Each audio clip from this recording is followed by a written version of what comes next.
Espírito Santo. Amém. Ave Maria, cheia de graça, o Senhor é convosco, bendito sois vós entre as mulheres, bendito é o fruto do vosso ventre, Jesus. Santa Maria, Mãe de Deus, rogai por nós, pecadores, agora e na hora de nossa morte. Amém. Nosso dos cristãos, rogai por nós. Frei Galvão, rogai por nós.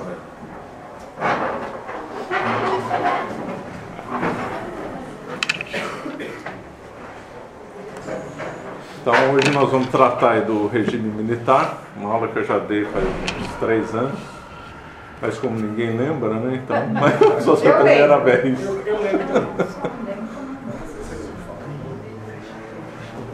Nunca gravei, então é mais ou menos aquela aula mesmo, eu só acabei revendo alguns pontos só. E também atendimento dessa aula, umas reclamações, né, André, que reclamaram que a gente não dá aula sobre a história do Brasil. Então o modo de começar a suprir essa deficiência Sendo que você é falar. Pois é, uma vergonha, não era para ter falado isso também. Né? Então, que realmente era uma coisa que não tinha sentido a gente não falar sobre a história do Brasil, né? Então tem que falar. Então tem que começar de algum ponto, né? Em vez de começar lá então de 1500, vamos começar com alguma coisa mais recente, histórica, que ainda tem algum impacto no nosso mundo de hoje. Então, mas se Deus quiser, depois dessa aula virão outras, né? Sobre vários pontos da história do Brasil. Bom, então vamos lá. Regime militar então começou em 1964 até 85, que é o período que nós vamos abordar. Uma coisa que foge um pouco, mas que é interessante falar, é que o Brasil tem aquela sequência de revoluções muito parecida com as da cidade antiga, que está lá no livro do Coulanges, a cidade antiga. Então nós vemos lá no livro do Coulanges que as cidades gregas então começaram na época da monarquia, depois passaram para a aristocracia e depois para a democracia. E na época da democracia foram períodos de instabilidade, às vezes alternados com períodos de tirania. O Brasil seguiu esse modelo, porque nós vemos que o Brasil independente era uma monarquia, depois com a quartelada de 1889 se tornou uma aristocracia de fato, que foi o regime da República Velha, o café com leite, e depois com o golpe de 30, o golpe tenentista de 1930, então aí o Brasil passou então na terceira fase democrática, com 2 períodos de ditadura, que foi o período do Getúlio Vargas, né, de 37 a 45, e o período do regime militar. Então o Brasil segue a sequência clássica das decadências lá da cidade grega, que não deixa de ser bem interessante. Bom, então vamos lá então. Antes de falar então no 1964, temos que falar um pouco nos antecedentes. Então, o fato próximo que mais impactou, que gerou, né, vai gerar no golpe de 64, foi a renúncia do Jânio Quadros em 1961. Jânio Quadros havia sido eleito numa coalizão de partidos, apoiado pelo PDC e outros, que não é o caso aqui comentar. Só que aí, pela surpresa de todo mundo, 8 meses depois, em agosto de 1968, ele renuncia, alegando como causa as forças ocultas. E aí gerou um grande problema. Por quê? Porque o vice-presidente dele era o João Goulart. Naquela época, com uma bizarrice da lei eleitoral daquela época, o presidente e o vice eram votados separados. Então se votava para o presidente e para o vice, que podiam ser de tendências ideológicas opostas ou diferentes, né? Contrário de hoje, que se na chapa se elege presidente e vice-presidente junto. E naquela época, então, a eleição foi a eleição do Jânio, que era o Jânio, e o Jango, que é o João Goulart. E o João Goulart, justamente na época no dia da renúncia, ele estava na China comunista. Não era coincidência, que o João Goulart era comunista. Estava na China comunista, imagina só, lá no encontro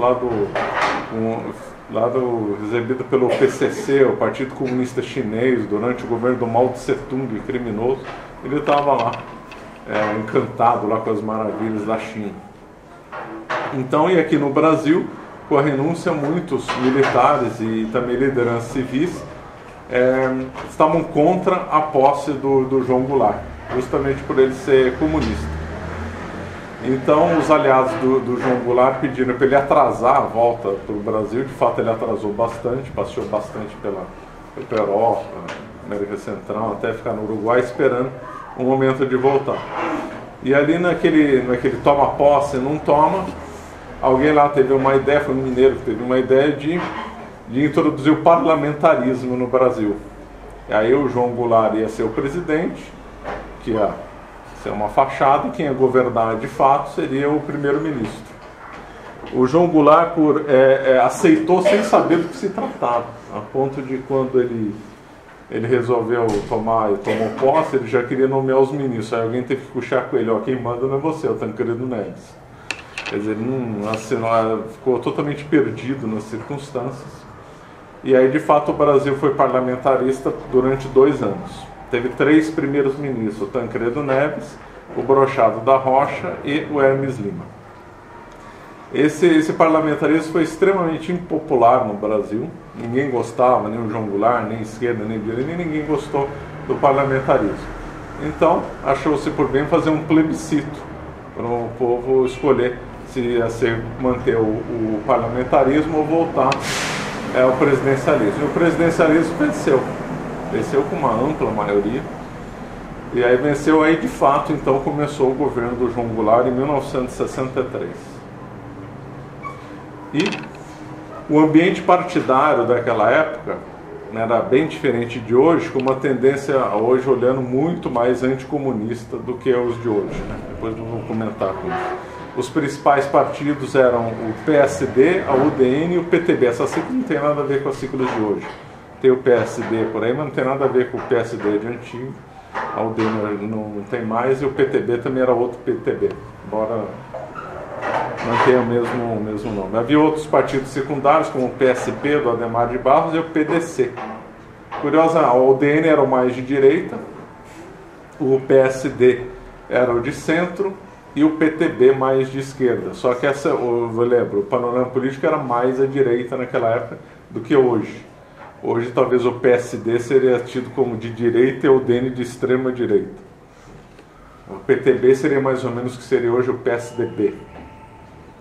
E o PSP era um partido só ligado aqui de São Paulo, ligado à figura do Adhemar de Barros. E a UDN era fraca aqui em São Paulo. A situação partidária em São Paulo era um pouco diferente do resto do país. As lideranças da UDN eram do Magalhães Pinto, o Carlos Lacerda. Do PSDB, a grande figura era o Juscelino Kubitschek, que tinha sido presidente, né, antes do Jânio. E o do Meneghete do Rio Grande do Sul. O PTB, que era mais à esquerda, tinha o Brizola e o próprio João Goulart. O PSP, conforme eu falei, o Adhemar de Barros, e a Democracia Cristã com nomes de menor expressão. Marcelo, o Jânio quando ganhou contra o Adhemar? Ele ganhou contra o Lott. Contra o Lott, tá. Contra o Lott. Depois o Lott vai ficar contra o... Bom, o do Lott eu comento mais pra frente. O Lott era a grande figura adversário do Jânio Quadros. Então, e aí o João Goulart, quando começou a governar, claramente ele ficou com um viés de esquerda. Mas ele ainda tinha apoio da maioria por causa do apoio do PSD. O PSD era um partido grande, quem mandava no PSD era o Juscelino Kubitschek. Então o João Goulart só governava se o Juscelino Kubitschek mantivesse o poder dele, isso governando com o apoio do Congresso, claro.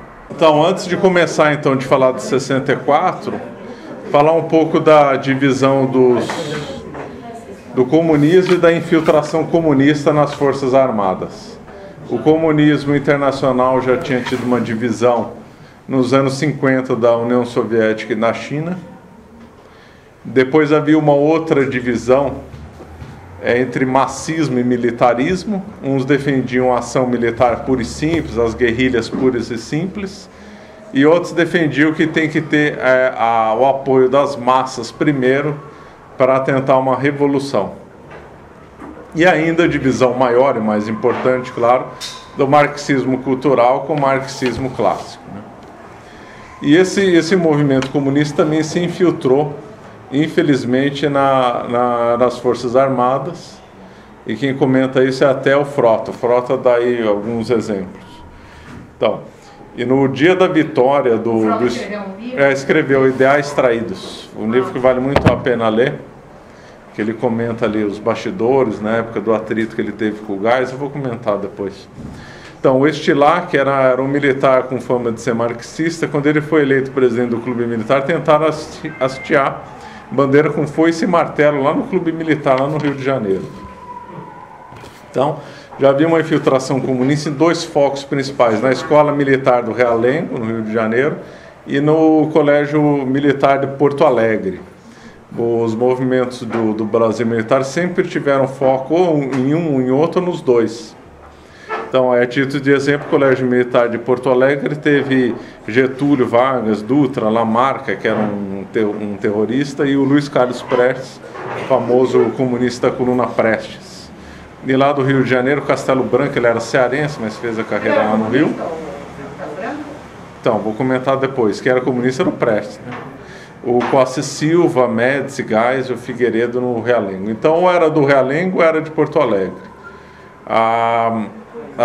Pelo menos do ponto de vista político, naquela época, o segundo exército aqui de São Paulo não era nada influente, embora importante, claro, mas não era assim, não tinha essa influência que tinha o do Rio de Janeiro e o de Porto Alegre, né? Mesmo na época do Getúlio também foi importante essa estrutura militar de Porto Alegre. Então, muito bem. O Jango iniciou as famosas, né, pelo menos para quem estuda, na época todo mundo, eu não era da época, mas os mais velhos sempre comentam as famosas reformas de base do João Goulart, que assustou toda a população, todo mundo que era anticomunista, a igreja, todo mundo. Igreja daquela época, né? Se fosse a igreja de hoje, aí seria apoiado. Então, o Jânio se aproximou com a extrema esquerda, com o PCB, mesmo, Partido Comunista Brasileiro. Nessa altura houve um rompimento do PSD, o Juscelino Kubitschek rompeu com o João Goulart, e o João Goulart começou a defender as tais famosas reformas de base, que incluía a reforma agrária bem radical. Já tinha tido outras tentativas de reforma agrária no Brasil, não deram certo, por causa principalmente do bloqueio da UDN. Depois a educação baseada no método Paulo Freire, uma reforma urbana, que seria uma espécie de similar à reforma agrária, só que na cidade, reforma fiscal.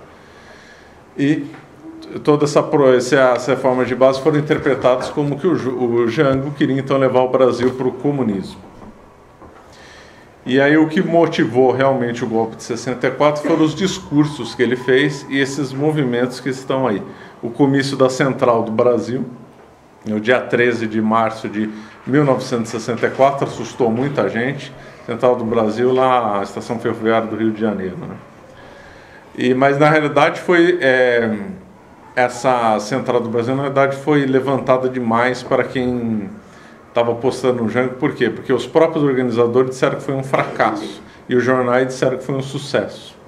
Quer dizer, estava muita gente querendo exagerar que estava na iminência de um golpe, que eu vou comentar agora, um golpe de esquerda.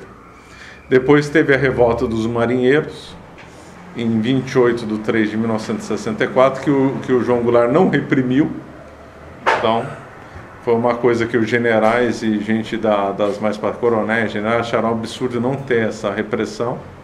E, finalmente, no Automóvel Clube, uma reunião que ele fez com a Associação dos Sargentos.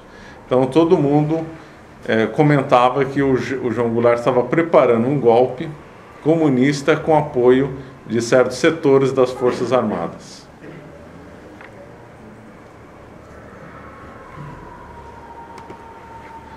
E aí que entra uma longa discussão. Uns dizem que era iminente um golpe de esquerda e outros dizem que não, que na realidade se exagerou a possibilidade de um golpe de esquerda no Brasil.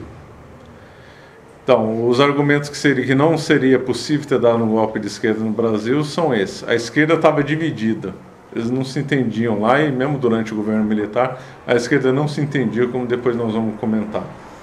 Um político do PTB, chamado Santiago Dantas, quis reunir a esquerda, ele comentava que a esquerda não tinha condição de ter uma frente única de jeito nenhum. A humanidade não tem condição. Não tem. Então era um delírio isso aí. O pessoal comentava, não, toda a esquerda o Jânio ligou as esquerdas, vai ter golpe. Não, a esquerda estava totalmente dividida. Parte dos militares, como é óbvio, né, se deram o golpe, eram contra. A imprensa era totalmente contra. Diziam que dos 10 jornais naquela época tinham muito mais importância que hoje, jornal escrito, né? A televisão era pouco importante na época. Dos 10 principais jornais do Brasil, só um apoiava o João Goulart. Que era qual? Devia ser do Rio Grande do Sul, não sei qual que é. Aqui em São Paulo, tudo contra. Folha de São Paulo, Estado de São Paulo, Globo, todo mundo contra. A sociedade como um todo, totalmente contra. Teve as famosas marchas para a família. Teve várias marchas. São Paulo foi a maior por ser a maior cidade, mas teve marcha em tudo quanto é lugar. A marcha de Belo Horizonte, por exemplo, foi chamada Marcha do Terço. As pessoas foram na rua rezando o terço contra um eventual golpe comunista no Brasil. A daqui também chamava Marcha da Família. Marcha da Família com Deus, pela liberdade. É que é um interessante de BH é que foi chamada Marcha do Terço, que as pessoas estavam com o terço em punho mesmo. Aqui no Brasil, aqui em São Paulo também rezaram o terço também. Essa foi a grande diferença das marchas daquela época, as de 2013 agora. As de 2013 foi tudo oba-oba, não se viu ninguém rezando, e naquelas marchas em 1964, a população rezou, foi apoiada por padres, bispos, foram nas marchas, espalhando por várias cidades do Brasil. A igreja era contra o João Goulart. Para ter uma ideia, o Dom Paulo Evaristo Arnes era contra o João Goulart. Olha a mudança, hein? Era outra igreja, né? Era outro mundo. O Congresso era contra, com o fim do apoio do PSD e o fim do apoio do JK, o João Goulart tinha uma minoria no Congresso. Ele não ia conseguir passar nenhuma lei no Congresso. Não dava. Sem o apoio do PSD não dá para fazer nada. E no governo dos estados, os principais governadores eram contra. Mesmo o governador do Rio Grande do Sul era contra. O Hildo Meneghetti, que era adversário do Brizola, era contra o João Goulart. Quem era no Rio Grande do Sul? Hildo Meneghetti. Ah, isso. Esse era contra o inimigo do Leonel Brizola, contra o João Goulart. Aqui em São Paulo, o governador era o Adhemar de Barros, também contra o João Goulart. O governador da Guanabara, na época, tinha o estado do Rio de Janeiro, o estado da Guanabara. O estado da Guanabara era a antiga capital, Rio de Janeiro. E lá o governador era aquela figura curiosíssima, depois eu comento dele, o Carlos Lacerda, que era, obviamente, contra o João Goulart. E uma influência enorme. O Carlos Lacerda é impressionante, depois eu comento dele. Ele era, de fato, uma personalidade. Eu me lembro bem quando se falava dele. Depois eu falo mais dele. Em Minas Gerais nós tínhamos o Magalhães Pinto também contra. No Nordeste também tinha um outro governador também contra. Quer dizer, todos os governadores eram contra o João Goulart. O Congresso contra o João Goulart. Boa parte dos militares contra. Sociedade contra. Jornais contra. Igreja contra. Como é que ele ia conseguir dar um golpe comunista? Na realidade, o que aconteceu é que se exagerou. Não é que não fosse comunista. Ele era e queria dar um golpe. Mas se exagerou a possibilidade do golpe de esquerda. Embora essa tese seja bem polêmica, muita gente não acredita, dizia que ele ia conseguir. Agora, efetivamente, então, como é que foi o golpe? O golpe, então, o estopim foi o discurso que ele deu no Automóvel Clube. Entre o Automóvel Clube e a deposição dele, ele foi avisado por 3 pessoas que ia ter um golpe e ele ia ser deposto. Marcelo, agora eu me lembro da época, desde o discurso do dia 13, a sociedade estava fervendo. Assim, havia um clima muito tenso, se suspendiam as aulas, toda hora se esperava que ia acontecer alguma coisa. Estava tudo tenso. O comício do dia 13, de fato, foi uma coisa assim, que assustou muitas pessoas. E aí o João Goulart foi avisado, né? O apelido dele era Jango, por isso está escrito Jango, foi avisado pelo Tancredo. O Tancredo falou assim: não vai dar, você vai ser deposto, rompe com a esquerda, muda essas reformas de base. O Juscelino Kubitschek ofereceu de volta o apoio do PSD se ele abandonasse as reformas de base. O Cruel era o general do 2º Exército de São Paulo. Amaury Cruel, amigo, compadre do João Goulart. Falou com ele no dia 1º de abril. Falou: ainda dá tempo de salvar, abandona as reformas de base, você vai ser deposto. Ele não quis. A impressão que se dá é que estava combinado, né? Não é possível a pessoa fazer um suicídio político tão evidente como ele fez se não tivesse alguma intenção. Ou ele era muito burro, que não era o caso, ou então essa situação estava meio combinada. Ele realmente forçar, cometer suicídio político, tendo visto os acontecimentos futuros, né? E aí, finalmente, o general Mourão antecipou o dispositivo. O dispositivo era o termo-chave dos militares na época para iniciar o golpe contra o João Goulart. O golpe tinha sido marcado para o dia 4 de abril ou o dia 8, né? O dia 8 tinha sido um adiamento depois. E o Mourão, que era o general estacionado no Juiz de Fora, resolveu antecipar e tocou uma marcha de tanque de guerra em direção ao Rio de Janeiro. E aí vem aquelas discussões típicas de Brasil. O golpe foi no dia 1º de abril, dia da mentira, ou 31 de março? Então, dizia que tinha sido no dia 1º de abril. Aí os militares reescreveram a história para não ficar chato de ser o dia da mentira, para o dia 31 de março. No dia 31 de abril, que as tropas do Mourão chegaram no Rio de Janeiro, e o João Goulart estava ciente, o João Goulart estava no Rio de Janeiro. O Rio de Janeiro era a capital, de fato, porque a Brasília já tinha sido mudada em 1961, só que ninguém queria morar em Brasília, muito menos João Goulart. O João Goulart tinha uma vida privada péssima, ele era famoso pelas noitadas no Rio de Janeiro. Então ele não queria abandonar as noitadas do Rio de Janeiro para morar em Brasília. Então o governo, de fato, do Brasil ficava no Palácio das Laranjeiras. E de lá ele fugiu e pegou um avião para Brasília. Aí, como o Brasil é o país da piada pronta, né? O Brasil é o único lugar do mundo que o presidente deposto foge para a capital. Tá Brasília, ele fugiu para a capital. Eu não me lembro de nenhum lugar na história, não sei se a professora Laura lembra de algum episódio que o presidente deposto foge para a capital. Acho que isso é igual a jabuticaba, uma coisa que só tem no Brasil. Realmente é curiosíssimo, né? E aí ele chegou na Brasília, viu que a situação estava preta, que não conseguiria fazer nada lá, foi de Brasília para o Rio Grande do Sul. O Leonel Brizola tinha oferecido apoio para ele de fazer uma resistência militar lá, mas ele desistiu e aí de lá ele fugiu para o Uruguai, já no dia 4. E entre os recebimentos militares do dia 4, ele foi deposto pelo Congresso Nacional no dia 2. No dia 2, ele foi deposto e assumiu o presidente do Congresso, que era o Ranieri Mazzilli. Muito bem, quando ele foi, eu não vou entrar nos detalhes, né? Tem uns detalhes até meio tragicômicos desses golpes, típica coisa do Brasil, mas vamos avançar. Então, quando foi dado o golpe, então surgiu, não tinha assim, uma liderança do movimento militar, tinha algumas, e esses nomes começaram a se discutir, na realidade, 3 correntes, conforme comenta o Silvio Frota, né? A castelista, a nacionalista e a ortodoxa. A frente castelista acabou dominando, né? E o Castelo Branco assumiu, então, a frente do movimento militar. Só que como o golpe tinha tido apoio da ala civil, o Congresso Nacional acabou apoiando o golpe, a maioria. O Castelo Branco conversou nesses dias, até a posse dele foi no dia 11 de abril. Ele conversou muito com o Juscelino Kubitschek e com outras lideranças, principalmente com o Juscelino Kubitschek, ele tinha conversas diárias com o Juscelino Kubitschek. Então, aí entra a edição do Ato Institucional número 1 e a eleição dele, o Ato Institucional número 1, vou comentar daqui a pouco. E a eleição dele, então se discutiu muito quem seriam os eventuais candidatos e como é que seria a composição do vice-presidente.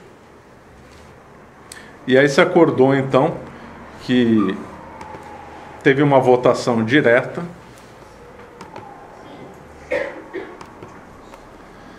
Teve uma votação indireta no Congresso Nacional, em 11 de abril de 1964, na qual o Castelo Branco saiu vencedor, coisa já estava combinada, claro, foi uma eleição meio de faz de conta, e o vice-presidente ia ser o José Maria Alckmin, indicado pelo PSD. Nesse dia, nessa votação, o Juscelino Kubitschek votou favorável ao Castelo Branco. O Congresso Nacional empossou o Castelo Branco como presidente de direito, né? Uma eleição indireta. Então também foi um golpe militar diferente de outros que se vê na América Latina e por aí, porque houve um golpe em acordo com políticos, em acordo com a sociedade civil. O que é estranho é o que vai acontecer depois, porque na realidade não teve um golpe só, teve golpes dentro do golpe, numa expressão feliz do Carlos Chagas, que aliás é o título do livro dele, Golpes dentro do golpe. que até vou pôr o slide na frente e depois eu volto. O outro tinha que estar nesse.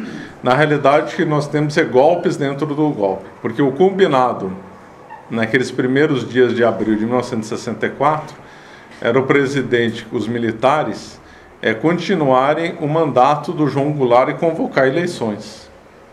O ato institucional número 1, que foi escrito pelo Francisco Campos, o mesmo que escreveu a polaca, a Constituição de 37 do Getúlio Vargas, o apelido dele era Chico Ciência, ele que escreveu o ato institucional número 1, previa ao mandato até dia 31 de janeiro de 1966. Ia ter a eleição de 1965.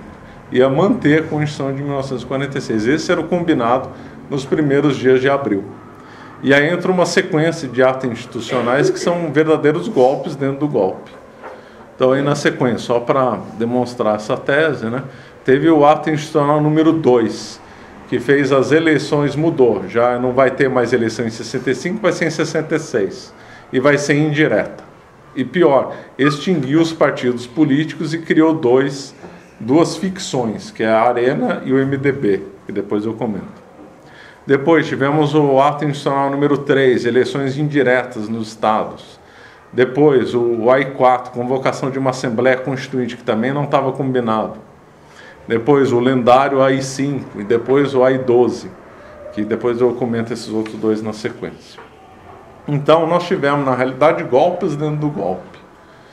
O Castelo Branco, os militares prometeram uma coisa e ao longo dos acontecimentos fizeram outras coisas. E tanto é que a figura que foi caçada, diz que os militares só caçaram gente direita, nada. A principal figura caçada em 1964 foi Juscelino Kubitschek.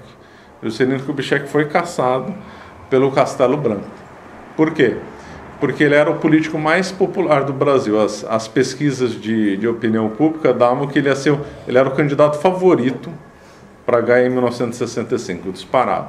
O segundo era o Carlos Lacerda e o terceiro Adhemar de Barros. Não podia ter reeleição. Mesmo se tivesse, o João Goulart perderia, porque ele já estava impopular, né, em 1964. Tinha inflação alta também. O político mais popular do Brasil era o Juscelino, disparado. E ele caçou o Juscelino. A única explicação real é que o Juscelino fazia sombra ao Castelo Branco com a ideia de manter as eleições, então ele foi caçado por causa disso. E não foi só. Se esperava então um governo de direita, mas o que nós vemos no governo militar foi aquela famosa direita canhota, né? Então, das primeiras votações, que isso aí todo mundo comenta, foi o Estatuto da Terra, né, proposto pelo Castelo Branco, baseado nas reformas do João Goulart, que ele supostamente era contra. O Herbert Levy chegou a declarar no Congresso Nacional, dizendo que o governo mostrava ojeriza à propriedade privada. Outra, em 1965, o Castelo Branco aumentou a carga tributária de 16% para 25% do PIB, na reforma de 65, tributária. Juntou como ministro só tenentistas e ex-comunistas, como o Cordeiro de Farias, Eduardo Gomes, Juraci Magalhães, Juarez Estava. Falei, caçou o Juscelino e caçou o Adhemar de Barros também. O Adhemar de Barros tinha fama de era o político do rouba, mas faz. Mas ele estava longe de ser um comunista. O Juscelino também não era comunista. Ele era acusado, quem era mais da direita acusava o Juscelino de ser comunista. E quem era comunista acusava o Juscelino de ser conservador. A UNE odiava o Juscelino, só para dar um exemplo. O Juscelino, na realidade, é aquele político esperto. Conforme as conveniências, ele ia para lá e para cá. Mas o Juscelino já chegou a dar a declaração contra o comunismo. Eu não estou defendendo. O Juscelino fez aquela tragédia de Brasília. Só por causa disso já foi péssimo. Bom, mas ele estava longe de ser um comunista, né? E muito menos o Adhemar de Barros. O Adhemar de Barros sempre fez oposição. Quer dizer, então o Castelo Branco, na verdade, estava eliminando todas as oposições ao governo, quer de direita, quer de esquerda, né? O Silvio Frota disse que o Castelo Branco era de esquerda.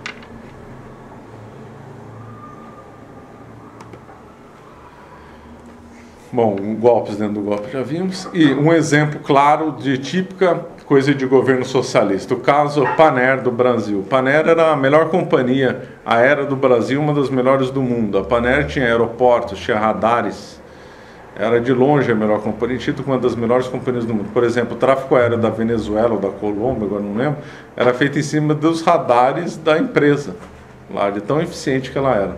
Ela tinha fábricas de consertar turbina no Brasil. Mas Coisa era que nacional? nacional, privada, nacional.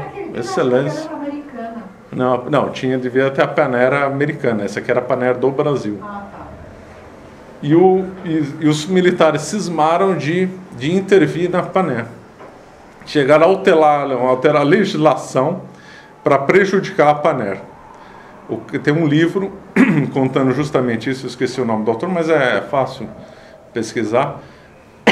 Então, segundo o autor, o caso foi inacreditável. Fizeram uma lei para atacar a Panair, envolveram generais com ameaça de morte, no caso.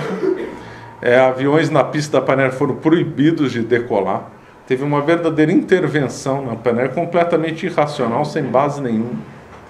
A Panair acabou sendo decretada a falência de ofício, na base da ameaça. Combinação de lei, diz que um general ameaçou um juiz, ameaçando matá-lo, se ele não decretasse a falência da Panair. Então a Panair foi falida, né, de cima para baixo, e todos os bens da Panair foram para a Varig, porque o presidente da Varig na época, não lembro, acho que era o Rubem Berta, né? O Rubem Berta era aliado dos militares, e a Varig, embora de capital aberta e privada, todo mundo sabia que era uma empresa paraestatal.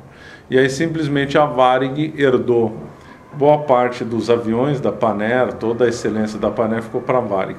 E o Estado roubou alguns aeroportos da Panair e nacionalizou os radares. Aí eu pergunto, o caso da Panair é de governo socialista ou de governo capitalista? Isso aí foi um escândalo e pouca gente comenta do caso da Panair. O livro se chama mais ou menos assim? Acho que é Caso Panair do Brasil. Que é simplesmente inacreditável a história. Bom, o Castelo Branco, então, o mandato dele terminava em 66, né? Os militares, então, combinaram, as eleições dos militares eram combinadas entre eles e depois era proposto para o Congresso Nacional as eleições, né? Então era tudo de fachada, a eleição indireta, tudo eleição indireta, mas eles se resolviam em salas a 4 paredes e depois saía algum nome e aí eles punham o nome no Congresso. A Arena, que era o partido dos militares, apoiava. O MDB inventava um candidato de oposição de fachada e aí se punha eleição direta que todo mundo já sabia que era o vencedor. O Castelo Branco e o Costa Silva, eles eram de tendências diferentes do Exército. Na verdade, teve uma disputa de poder lá entre eles em 64. E aí então ficou a vez de um, foi o Castelo Branco, agora era a vez do outro, Costa Silva, tido como da linha dura, né, e da visão anticastelista. Ele teve um derrame, por isso que ele só governou 2 anos. Foi no governo dele que teve o endurecimento do regime firme, graças a... Em 1968 fizeram a passeata dos 100 mil, conseguiram reunir 100 mil no Rio de Janeiro, São Paulo, protestando contra o regime militar. E aí ele ditou o famoso AI-5, que podia suspender habeas corpus, intervir nos estados, nas prefeituras. Foi em cima do AI-5, né, que foi feito todo o governo militar, toda a licença jurídica para os abusos daquele governo. Só que o Costa e Silva tem os lados de demagogia dele. Primeiro ele dizia que ele se honrava de ter lido um livro só na vida, imagina só, uma vergonha, mas ele se dizia homem do povo, assim, que só tinha lido um livro na vida e tal. Ele fez o sunabão, né? Então era um prato popular que todo restaurante do Brasil tinha que servir com preço fixo. Então ele dizia, um operário pode entrar num restaurante fino e comer o sunabão. O sunabão não era o nome do prato, era o apelido, que era fiscalizado pela SUNAP, né? E aí custava R$10. Se não me engano foi no governo dele que os militares fizeram supermercados estatais, né? Que durou até pouco tempo atrás, o último na Bahia. Eles inventaram, os militares devem ter criado nesses 21 anos umas 500 estatais. 500 estatais já com as subsidiárias, né? E uma dessas estatais era a rede de supermercados populares, igual que o Maduro fez na Venezuela, e aqui fizeram também. E tinha o Sunabão também. Só que aí, como ele ficou doente 2 anos, né, ele ficou o presidente famoso do AI-5. E também teve a Constituição em 67, né, que mudou, que então, de poder constitucional originário, né? Então derrubou a Constituição de 46. Quando ele foi declarado impedido, que ele sofreu um AVC, o vice era um civil, era o Pedro Aleixo. E aí deram um novo golpe, o AI-12 foi outro golpe. Então impediram o Pedro Aleixo de assumir e inventaram então o governo da junta militar, das três forças, né? Então o Lira Tavares do Exército, Souza Melo da Aeronáutica e o Rademacher da Marinha governaram o Brasil alguns meses até convocar uma nova eleição. O sonho do Lira Tavares era ser da Academia Brasileira de Letras, né? E aí conseguiu ser, embora nunca tenha escrito quase nada relevante. Outro sonho dele era ser embaixador, embora ele só falava português. Mas ele plantou na mídia que ele falava 3, 4 idiomas. Ele foi indicado como embaixador sem saber nenhum outro idioma e da Academia Brasileira de Letras sem ter escrito nada de importante.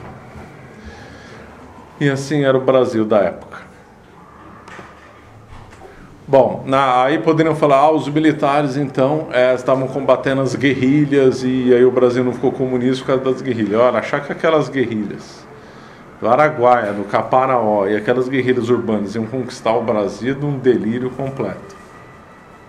O racha lá que eu já comentei antes já começava com o próprio Prestes. O Luiz Carlos Prestes era o maior nome do comunismo no Brasil, né? Aliás, ele era o único comunista coerente, porque quando ele se exilou foi para a União Soviética. Teve filho na União Soviética. Seguia ordens de Moscou. Ele era o único coerente, não era o comunista que se exilou em Paris igual aos outros que eu vou comentar. Ele se exilou na União Soviética, teve filho na União Soviética. E olha o que ele disse da esquerda armada do Brasil. Era a sarna do revolucionarismo pequeno burguês. Porque ele já tinha tido encontro com os homens do Khrushchev, então ele já sabia que para vencer no comunismo era naquela linha marxista e a linha do marxismo cultural. Então ele estava contra a linha chinesa, né? Ele já estava mais para frente. Em 1970, todos os da guerrilha estavam divididos entre 500 presos, 200 exilados e 100 clandestinos. O Araguaia tinha só de 80 a 100 membros no auge. Os líderes do Araguaia, tinha lá o João Amazonas, que era o líder, o Genuíno era qualquer lá. A Caparaó, que foi financiada pelo Brizola, tinha 20 membros. A Caparaó, que foi na Serra do Caparaó, divisa do Espírito Santo com Minas Gerais, foi tragicômico. O Brizola financiou uns gaúchos para fazer um movimento terrorista de guerrilha lá no Caparaó, a ideia, né? E aí os gaúchos pediam para venda local chimarrão, caixa, arque, tudo, contratos completamente diferentes da região. Aí o homem da venda falou assim, falou para a polícia chamou o exército, foi todo mundo preso. Bom, quer dizer, muito inteligente, né? Aí quando foram presos, um estava tomando banho de cachoeira, outro estava com febre, era assim que a guerrilha quer transformar o Brasil em Cuba. É uma palhaçada, né? Imagina, lá no Araguaia, lá na cabeça do cachorro, que hoje é Tocantins, conseguir conquistar o Brasil. Aí falar, não, a guerrilha urbana eles ficavam brigando. O Brasil, numa contabilidade, um jornal, não sei de onde foi, um estudo, em 1970 por aí, das guerrilhas do mundo importantes, que era, qual que era, não lembro, mas o Brasil devia ter em número 20% das guerrilhas influentes do mundo. É ridículo, né? Quer dizer, aqui no Brasil tinha guerrilha com 2, 3 pessoas, se brigava, depois criava outro, brigava, criava outro, brigava, criava outro. Aí uma queria reunir tudo, depois brigava de novo. Então tinha várias, ALN, AP, Ara Marighella, Polop, CLN, Corrente, FLN, Molipo, Teleninista, VPR, Val Palmares. Era a mais famosa, a Val Palmares. A Polop também era famosa. Teve outras também, o BR8. Bastante gente da igreja na Polop, se não me engano. Ele viveu a história. Então, imaginar que essas guerrilhas que não se entendiam, que era boicotada pelo Prestes, tudo, que também não se entendia com o lado político. Por exemplo, a guerrilha do ETA se entendia com o partido político, com o Batasuna. As guerrilhas da França se entendiam com os partidos mais comunistas. As Brigadas Vermelhas na Itália se entendiam com o partido comunista formal da Itália. Aqui no Brasil não, o MDB, o Ulisses Guimarães, Tancredo Neves não queriam ter contato com essa guerrilha. Então, quer dizer, é ridículo uma coisa dessa, que não tinham nem contato com a política e nem nada. As guerrilhas tinham contatos internacionais. Tinham contato com Cuba, eles eram treinados em Cuba, e isso é verdade, eram treinados em Cuba e teve intercâmbio com Cuba. Mas daí falar que eles tinham escala para montar um golpe, isso aí não dá para acreditar. Né? Só para ter uma ideia, explodiu menos bomba no Brasil em 70 que nos Estados Unidos. Diz que um semestre nos Estados Unidos, ainda decorrente dos protestos da Guerra do Vietnã, explodiu mais bomba lá do que o Brasil em 5, 6 anos. E na Irlanda do Norte, nem comentar. Então se exagerou muito a força das guerrilhas, né? Diga. Então, mas até se foi Estados Unidos, qual posição tinha os americanos antes? Tinha contato com... Então, aí os falavam, teve a Operação Brother Sun, né, de apoio aqui e tal, mas nós sabemos que os Estados Unidos, na história, conforme eu falei na minha aula, ele usa de jogo duplo. Uma hora financia ditadura supostamente de direita e ora ajuda a China e outros locais. Aqui no Brasil, a ajuda dos Estados Unidos, que parece que teve mesmo na Operação Brother Sun, não significa que era uma ajuda para a direita, para um movimento anticomunista. Os Estados Unidos já ajudou muito o governo comunista aí, então isso daí é neutro aqui. Essa ajuda do Brother Sun não justificaria que os militares seriam de direita com a ajuda do Brother Sun. Então, na realidade, um negócio de guerrilha que teve, só que o Brasil daquela época era muito mais seguro que hoje. O Brasil está muito mais perigoso com o MST e PCC do que com essas guerrilhas. Né? Não é dúvida. Mas eles sequestraram o embaixador, é verdade. Sequestraram o embaixador da Suíça, sequestraram o embaixador dos Estados Unidos, aí foi. Exatamente. E depois, por que sequestraram? Porque os embaixadores no Rio de Janeiro andavam sem segurança, andavam na rua, tranquilo, comia pão na padaria, tudo era assim. Para você ter uma ideia, se transportava dinheiro nos anos 60 em São Paulo, o banco transportava dinheiro de uma agência para outra em Kombi, não tinha carro forte. A violência no Brasil, o fenômeno começou nos anos 70 só. Nos anos 60, 50, o Brasil era tão seguro quanto os países da Europa. Mais seguro que os Estados Unidos. Nos anos 70, ainda São Paulo era mais seguro que Nova York. Então o fenômeno de violência no Brasil é relativamente recente. Os embaixadores no Rio de Janeiro andavam tranquilo, não tinha problema nenhum. Aí quando eles foram sequestrados, aí teve um Huawei e tal. Aí você vê a competência da polícia. Quando sequestraram lá o Elbrecht, que era o americano, em 48 horas o serviço secreto da Marinha já sabia onde ele estava. Eles já tinham cercado não com veículos descaracterizados lá. Já sabiam todos os hábitos dos guerrilheiros, quem eram, onde ele estava, aguardando ordens para fazer. 48 horas. Competência bem grande. Então, aí para combater a tortura, os militares inventaram a beleza combater a guerrilha, inventaram então a tortura, que é uma coisa completamente estúpida, né? Usar da força bruta e irracional, sem razão, faz do acusado e do culpado mártir, claro. Então, isso daí que vai, depois eu vou comentar, mas isso daí que vai fazer toda essa onda comunista nossa aí por causa disso, eles se tornaram mártires. E outra coisa que ninguém diferencia, na época também não era diferenciada, a diferença entre tortura e pena de castigo corporal. Também às vezes chamado de pena corporal. Então, pena corporal é aquele que é usado, por exemplo, em Singapura. Então, o fulano roubou, é processado, em vez dele receber uma pena de ficar 10 anos preso, ele recebe 30 chibatadas. Isso daí é uma pena de castigo físico. Então, mediante um processo e uma condenação. A tortura é diferente. A tortura também é um castigo físico, mas visando obter informação. Então, o que era muito usado aqui em São Paulo pelo delegado Fleury, que investigava sequestros e gente da guerrilha, dessa turma. Então, se pegava ali um guerrilheiro, se torturava o guerrilheiro para obter informação. A confusão dos dois termos foi feita, hoje o pessoal também confunde os dois termos, a confusão é feita de propósito, mas são conceitos bem diferentes. Embora o castigo físico possa ser o mesmo, as finalidades são bem diferentes. Se usa o termo tortura no governo militar, é indistinto para um caso como para o outro. Então, na prática, a polícia própria aplicava a pena e castigava a pessoa sem ter em vista obter informação.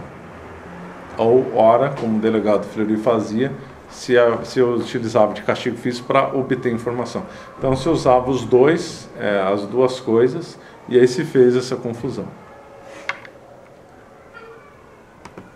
Claro até aqui? Pronto, daí em 69 foi eleito o Médici, foi o apogeu do Brasil no crescimento econômico, né? O Brasil chegou a crescer a taxas chinesas, o auge foi 14% no mês. Só que, infelizmente, os militares não souberam aproveitar esse crescimento, porque só investiram em estatais, né? Estatizaram o Brasil, criaram um monte de estatal, conforme eu falei. Também se criou, foi um crescimento também muito financiado a juros internacionais, ou seja, a custo de endividamento externo. E também se contesta também o destino desse dinheiro, até aí não vamos entrar nesses detalhes. Então, o Médici foi no apogeu dessas torturas, foi o tempo do DOI-CODE, do DOPS, foi no governo dele que as guerrilhas foram vencidas, e ele também tinha todo aquele apoio do pão e circo, das massas, né?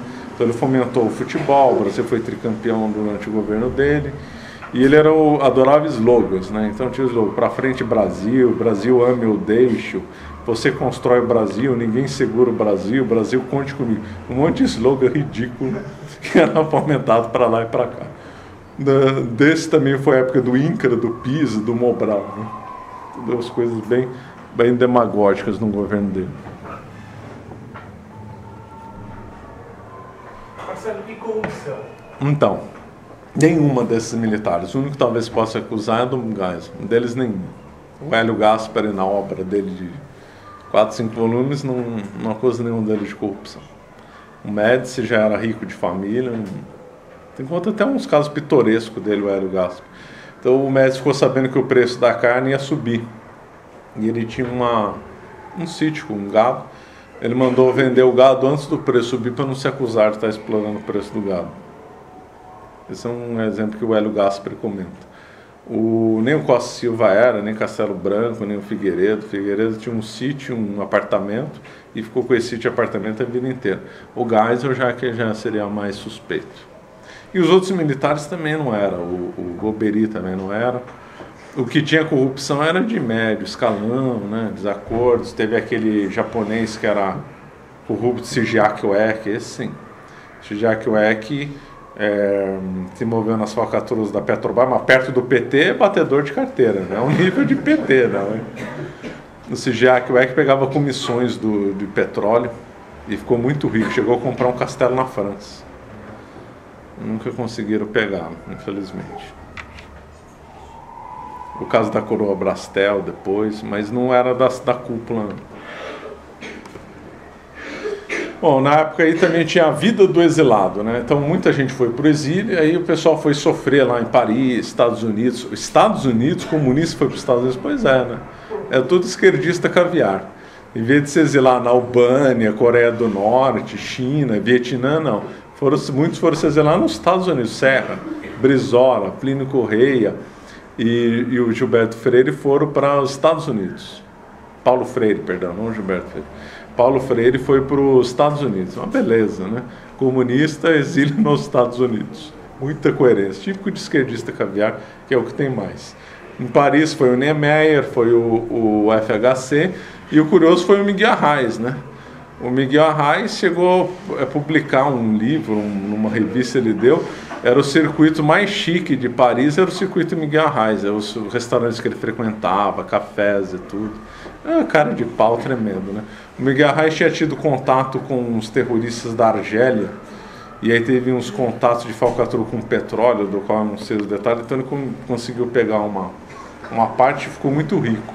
E lá em Paris ele vivia super bem nos melhores restaurantes e tal. Na Suécia foi o Gabeira, foi para a Suécia, outros foram para o Canadá, Inglaterra e tal.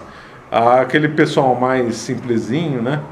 Aí sim, os tocadores de... Eles foram para Cuba e a União Soviética. O Dirceu foi para Cuba, né?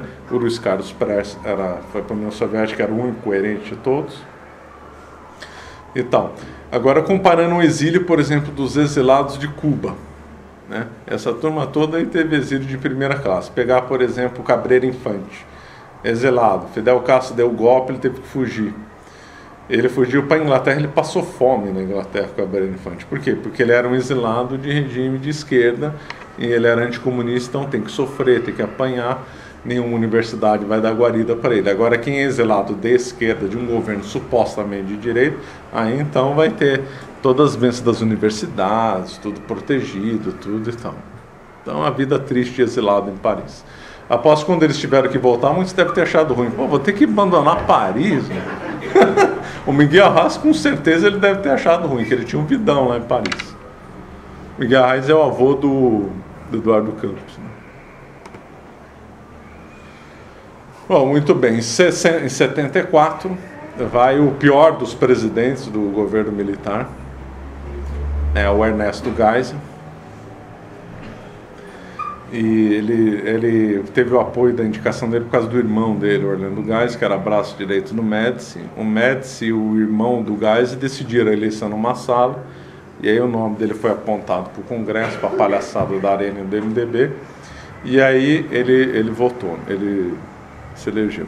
Aí como é que era antes, como é que eram as votações nos estados? Nos estados também era indireta, também. E aí a Arena manobrou para sempre ter a maioria. De um determinado momento, só tinha um governo do MDB, que era o governo da Guanabara, que era o Chagas Freitas, que aí gerou o chaguismo na política. Curioso do MDB, do Carlos Chagas Freitas, que ele era apoiado por generais e apoiava os generais. Ele era do MDB, mas apoiava os generais. Ridículo, né? Aqui em São Paulo chegou a ter o governador, o Abreu Sodré, que tinha gente ligada até com o terrorista aqui da guerrilha, e era ela da Arena. Então é a típica coisa do Brasil. Chagas Freitas apoiando militar e o Abreu Sodré dando guarida para esquerdista. Esqueci de falar do Carlos Lacerda. O Carlos Lacerda foi uma das figuras mais curiosas da política dos últimos 50 anos do Brasil, mais dos últimos 100 anos do Brasil. Carlos Frederico Lacerda, ele era comunista, depois aí ele se abandonou o comunismo e ficou anticomunista fanático e se especializou em ser oposição de todo mundo que aparecia na frente dele. Dizia que ele era fazer oposição a ele mesmo também, os críticos. E de fato, no governo da Guanabara, quando criticava, ele foi governador da Guanabara, ele falou, não, tá ruim, precisamos melhorar mesmo, é isso mesmo, fazer oposição a ele mesmo. Ele tinha o Tribuna da Imprensa no Rio de Janeiro, um jornal, e aí ele começou a atividade forte dele contra o Getúlio Vargas. Entre 50 e 54, ele atormentou o Getúlio Vargas até não poder mais. Chamava o Getúlio Vargas de patriarca do roubo. Aí o Getúlio Vargas mandou matá-lo, né, no famoso atentado da Rua Toneleiro, que aí depois desencadeou no evento do suicídio do Getúlio Vargas. Na sequência do Getúlio Vargas, deu o Juscelino Kubitschek, e o Carlos Lacerda também fez oposição. Chamava o Juscelino de cafajeste máximo da nação. E assim, oposição ferrenha ao Juscelino. Aí quando veio o governo do Jânio Quadros, ele também fez oposição ao Jânio Quadros também. Uns dizem que ele foi um dos responsáveis pela renúncia do Jânio Quadros. Quando veio o João Goulart, também ficou contra o João Goulart, apoiou o governo, o golpe militar. Aí quando o Castelo Branco suspendeu as eleições, ele ficou contra o Castelo Branco. Fez oposição ao Castelo Branco. E aí ele foi caçado. Aí ele foi caçado. Foi caçado pelo Costa e Silva. 69. Não, 68. Ele foi caçado na sequência do AI-5. Então, um dos primeiros nomes a ser caçado pelo AI-5 de perseguição comunista foi um anticomunista, o Carlos Lacerda. O Lacerda chegou a fazer a frente ampla, lutando contra os militares para a volta às eleições. Então, é um homem que nasceu para a oposição. Ele tem um lado bom, né, que era um homem firme, falava muito bem, usava bem as palavras, discursos firmes. Mas o lado ruim é que ele era sempre procurava desestabilização política, né? Mas os discursos dele ele falava muito bem, uma pessoa que tinha uma importância, uma firmeza bem interessante. E era uma pessoa muito simpática. Era uma pessoa firme, séria, né? Quem tiver interesse, vale a pena ver lá no YouTube, tem umas coisas dele lá bem interessantes. Eu acho que ele foi o maior anticomunista da história do Brasil recente, foi ele, sem dúvida nenhuma, um homem bem de oposição bem séria mesmo. Ele que exagerou. Bom, Então, o governo Geisel foi o pior, foi o auge do governo militar. Então, né, governo antissocialista, mas que tem 46% da economia na mão do Estado. E segundo uma estimativa, já tinha visto uma outra com 60%. Talvez algum valor entre 46% e 60% seja o mais correto. Quer dizer, o Brasil estava longe de ter uma economia aberta e uma economia antissocialista. E aqui, justamente da época do Geisel, é que nós temos o caso do Silvio Frota, que foi ministro do Exército, chegou a ser dos homens de confiança do Geisel. Aí eles tiveram uma disputa, diz que até o Geisel era muito grosso, né? Dava tapa na mesa, xingava os outros, diz que tiveram uma discussão nesse nível. E aí o Geisel demitiu o Silvio Frota. Aí vamos ver o que o Silvio Frota falou. Foi em 1977, a data eu não lembro. E aqui o que ele falou do Geisel.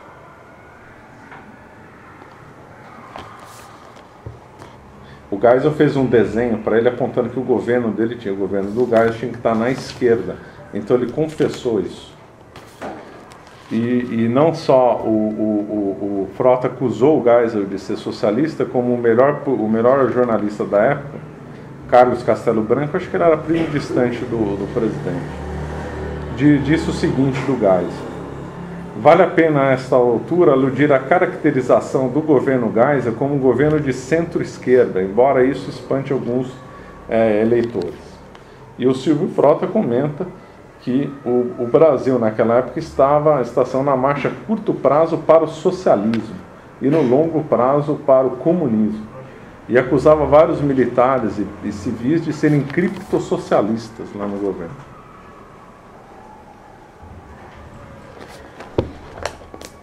Em outro ponto nessa linha, ele também acusa o Geisel de levar o Brasil para a comunização. Deixa eu ver se eu acho as palavras exatas.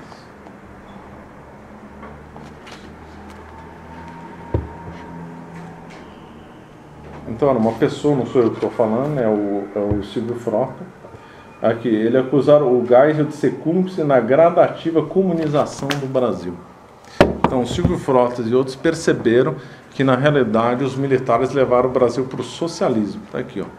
Silvio Frota, um livro que vale muito a pena ler.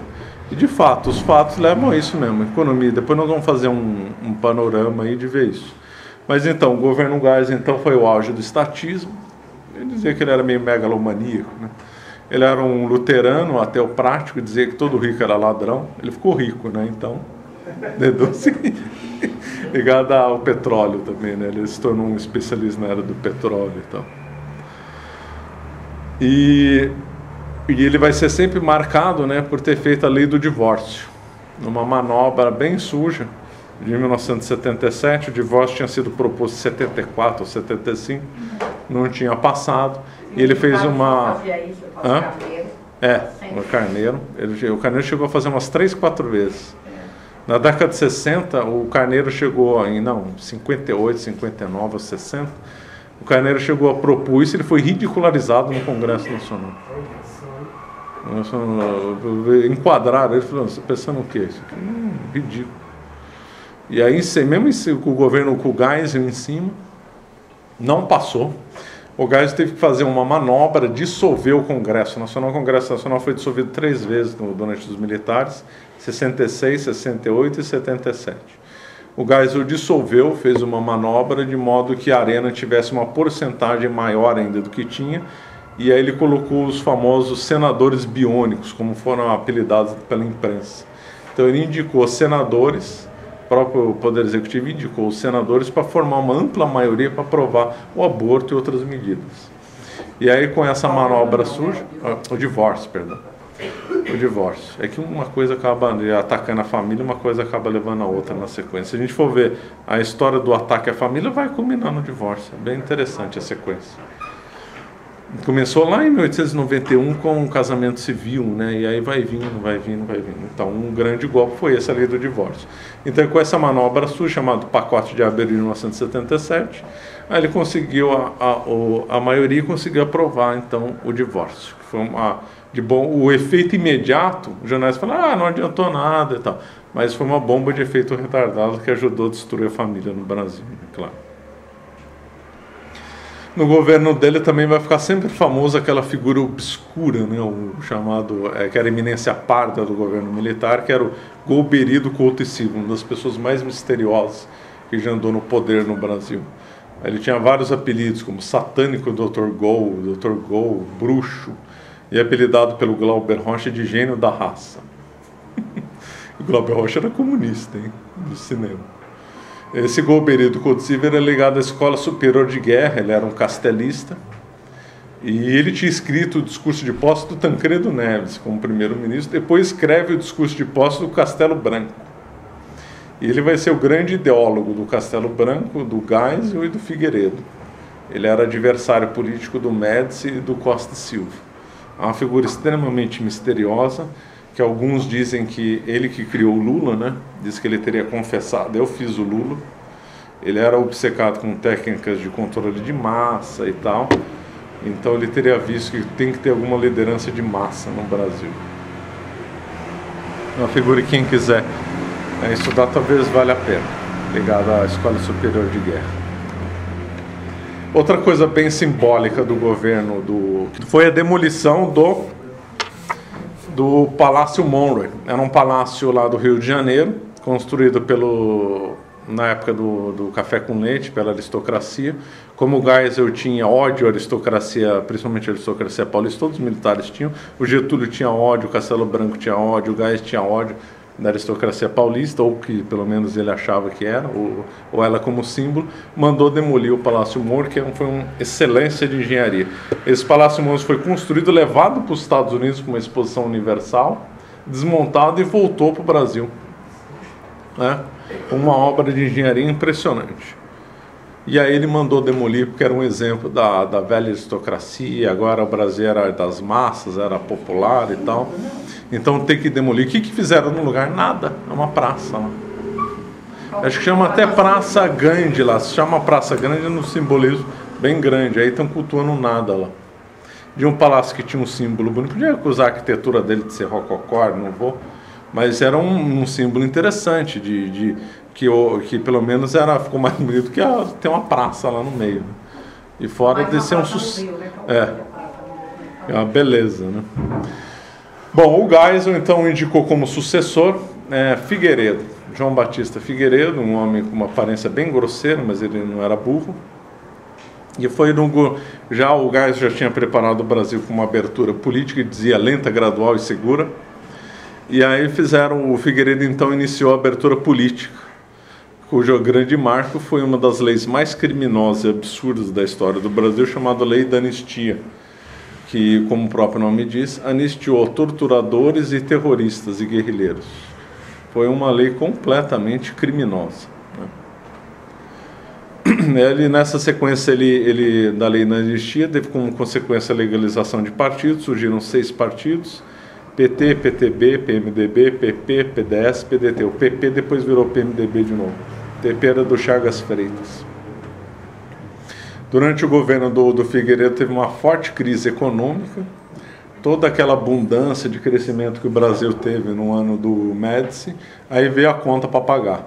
A conta para pagar foi no governo do Figueiredo, a crise veio, o Brasil entrou em recessão violenta, a inflação disparou, teve o movimento sindical de protesto, uma ABC aqui em São Paulo aumentou bastante, a linha dura protestou com o atentado do Rio Centro, né?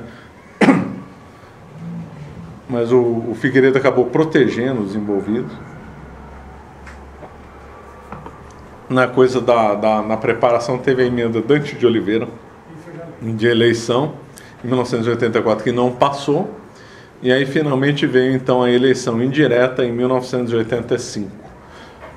Entre o Tancredo e o Maluf. Tancredo Neves venceu, ficou doente, morreu e assumiu Sarney. Bom, vamos então fazer um... Esse aí pelo menos é forte, Não vai dar para falar dos detalhes por causa do tempo. José Sarney.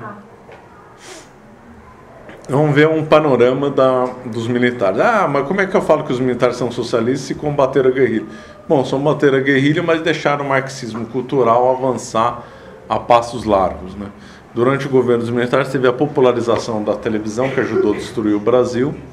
Os artistas que eram à margem da sociedade se tornaram modelos sociais. Isso não é uma coisa que tem que ser estudada mais, porque artista no Brasil, V10, tudo era gente que não era referência para nada no Brasil. E aí, durante o governo militar, eles passaram a ser modelos sociais. E como eles são péssimo exemplo, ajudaram então a corromper mais o Brasil. As escolas aderiram ao modelo sócio-construtivismo do Paulo Freire, que tinha sido perseguido, mas o método foi adotado. Olha que lindo, né? Então os militares, está vendo? Somos contra o Paulo Freire, mandamos ele para Nova York deixaram adotar o método no Brasil. A Embrafilme financiava só filmes esquerdistas, entre eles do Glauber Rocha. Tinha cheio de editora comunista. Os militares inventaram Educação Moral e Cívica, o SPB. Era proibido falar mal do Tiradentes. Tiradentes foi feito como padroeiro civil do Brasil, por lei. É uma coisa ridícula, né? Tiradentes. Para ver uma ideia como o Brasil mudou, o Estado de São Paulo criticava o desfile de carnaval nos anos 60 por ser imoral, para ter uma ideia. E hoje como que é? Na verdade, o Brasil passou por uma reengenharia social. Na época da abertura política, que favoreceu enormemente a esquerda, dado pela tortura, lei da anistia, um quadro partidário só de esquerda, aquela quadro partidária que nós tínhamos nos anos 60, desapareceu, e todos esses partidos que surgiram, 4 eram de esquerda: o PT, PTB, PDS e PMDB. O quinto, o PDS, também era de esquerda, só que não sabia.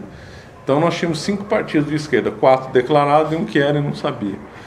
Então o panorama político do Brasil foi totalmente jogado para a esquerda. Os criminosos se tornaram mártires, tanto é que tem um livro escrito Os Vencedores. O título é bem inteligente, porque os vencedores são os que perderam com os militares. Aqueles que foram torturados, presos, exilados, são os que mandam no Brasil. Pois jornais, sociedade, escolas, todos se esquerdizaram. A igreja também, isso não é culpa dos militares, só uma infiltração comunista que nós não vamos entrar, porque o assunto é longo, mas tem um marco, né, quando Aloysio Lorscheider se tornou presidente da CNBB em 1971. Isso daí um historiador comenta muito bem como um simbolismo da guinada do Brasil de uma igreja conservadora para uma igreja já bem mais socialista. Domínio da televisão, aumento da violência nos anos 70, país de economia fechada, e, né, conforme eu falei, o Brasil sofreu uma reengenharia social e restou desfigurado. O Brasil, na mão dos militares, mudou muito para pior. Mais violento, mais comunista. O governo militar aplicar a tese do Lenin, que o professor Lenin sempre falava, antes que o comunismo gera um anticomunismo, antes que os reais anticomunistas se organizem, vamos nós sermos os líderes anticomunistas. E nós vemos a ditadura militar foi uma da direita canhota. Não foi só no Brasil, na Argentina também. A junta militar, o grande parceiro comercial da Argentina era a Rússia, tem uma ideia. E no Peru também. O Peru falou assim, vamos combater o comunismo. Primeira coisa que o presidente do Peru, que eu esqueci no golpe lá, mais ou menos nessa época, foi fazer estatização também. E aqui, antes de fechar então a aula, um panorama do regime militar e de governo de esquerda em geral. Nossa, é muito diferente, né? É tudo, vocês acharem alguma coisa diferente de uma coluna para outra, me avisa aí. Olha aí. Igualzinho, estatização, poder executivo em destaque, partido forte, arena. O Gás se gabava, nós temos o maior partido do Ocidente. Censura, perseguição, oposição, uso irracional da violência, regulação exagerada do mercado, protecionismo. O Brasil ficou muito fechado, não se podia importar nada no Brasil. Você criou aquela das leis mais irracionais que tem, de ponto de vista comercial, que era a lei da informática. O Brasil fez reserva de mercado sem ter tecnologia para fazer computador. Mas é uma coisa assim, contrabandeavam. Copiar aqui. Eu falei com os engenheiros que faziam. Pois é. Quando eu comecei a trabalhar, os antigos me contavam isso. Eu cheguei a comprar, quando era criança, agora eu vou confessar a minha idade, né? Não, brincadeira, eu tinha 1 ano de idade no fim do governo militar, mas eu ganhei uma calculadora da Dismac. Riscando o Dismac, aparecia Cássio embaixo. A Dismac importava a calculadora do Japão e só pintava por cima e vendia aqui. Quer dizer, tudo graças à inteligente lei da informática. a um protecionismo completamente irracional. Aumento da tributação, conforme eu falei, reforma agrária, ideologia socialista na cultura, ou seja, o que os militares fizeram foi ser contra a visão chinesa e a favor da visão do Khrushchev, ser contra o marxismo clássico e favorável ao marxismo cultural, ser contra o militarismo a favor do macismo. Na verdade, os militares aderiram a um tipo de socialismo, não o clássico marxista, mas um socialismo moderno. Massificação, pressão social é tudo aqui. Não, a guerrilha vai dominar o Brasil, vamos controlar, slogan, tudo isso é pressão social. Massificação, típica visão do Gás, fazer coisa para as massas e tudo. O ataque à família, na lei do divórcio. Então nós vemos que o testemunho do Silvio Frota e de outros, e quer pelos dados, pelos fatos, o governo militar de 64 a 85 foi um governo socialista, podia-se falar República Socialista do Brasil. E pior, preparou o Brasil para que os comunistas dominassem o Brasil, essa que é a verdade. Só não ficou pior porque caiu o muro de Berlim e a ordem mundial mudou de cara, né? Então aí as coisas foram reformuladas. Mas o governo militar é muito diferente do que se fala por aí. É o típico exemplo da direita canhota. Não tem outra coisa a falar. Dúvidas? Tive que correr um pouco aqui no final por causa do tempo.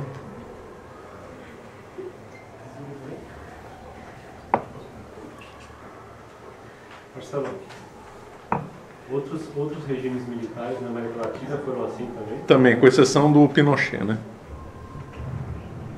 O PRI mexicano, bom, o PRI mexicano já vinha desde a década de 20, né?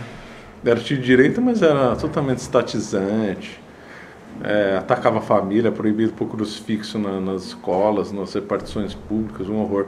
No Peru também foi estatizante, na Argentina também. A única exceção que eu saiba é do Pinochet, todo o resto tudo de esquerda. Tudo dito como de direita, mas na realidade de esquerda. Tudo direita canhota. Tanto é que na Guerra das Malvinas, em 82, tinha gente dizendo que a guerra ia ter uma proporção maior, porque a Rússia ia dar armamento para a Argentina por causa do intercâmbio comercial entre eles. Então, o intercâmbio que era entre eles. Diga. Você falou da queda do muro de Berlim, né? Mas o comunismo cultural já estava espalhado e não houve um retrocesso no comunismo cultural. Não, pelo contrário, aumentou, né? Aumentou. Na realidade, o comunismo foi refreado na área econômica, né? Mas na área cultural é completamente dominado. Completamente dominado. O que três coisas destruíram o Brasil, né? O governo militar, a televisão e a corrupção da igreja. As três coisas destruíram o Brasil. O Brasil sofreu uma reengenharia social. Isso aí tem que ser mais estudado. Em 20 anos é difícil uma nação ter mudado tanto como o Brasil. Ter piorado tanto, em todos os quesitos, desde violência, economia, família e tudo. Uma reengenharia social. Certo? Aqui tem a bibliografia, então. Ali o penúltimo livro parece que falta o nome do livro. Acabou no Jorge Ferreira. Não, chama 1964. Esse é o livro. Tá. Então esse daí. O do Hélio Gaspari faz um longo, são 4 ou 5 volumes. Acho que tem mais um ainda, são 5 volumes. Eu anotei 4, mas tem mais um. E é bem longa a coleção, quem quiser explorar bastante, é uma leitura que vale a pena. Lembrando que o Hélio Gaspari não é favorável aos militares, né? O Silvio Frota, eu falei, vale muito a pena ver. E do Carlos Chagas, o Golpes Dentro do Golpe, vale muito a pena ver, porque ele põe as notícias de jornal da época. Então fica um panorama bem nítido do que estava acontecendo. E realmente ele tem toda a razão, houve golpes dentro do golpe. Certo?